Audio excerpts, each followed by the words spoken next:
All right, this is every coach. We've all been here. We've all been tired. We've all had a bad day. Emotionally, physically, we just probably don't want to be there at the session or at practice or at the game.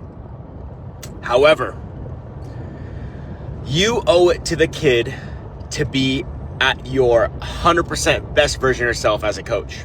You owe it. Why? Because they're spending time and money and they're putting their trust in you to make an impact in their lives or their career. And I was talking to one of my coaches where you got to find a way to take the 10 to 15 minutes before practice, before sessions, before the games to be mentally ready. And I tell this to my wife.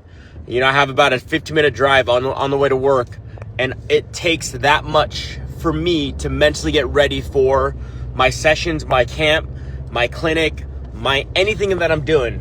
Why? Because the parents, the players, and the coaches that are involved, they all deserve it. And I truly believe every coach needs to do that because, yes, it's about the hour. Yes, it's about, getting them better at hitting and, fielding and, whatever about practice, right? But truly, as, to be super honest, we all remember our favorite coach, our favorite educator, our favorite our favorite instructor. We all remember them as being impactful, as being someone who motivated them, someone who changed their lives. And the reason why I say that is because that should be our motivation. We got to be enough.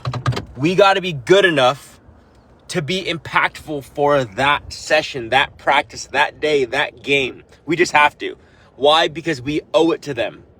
They trust us to, to be that for them. So continue to get 1% better.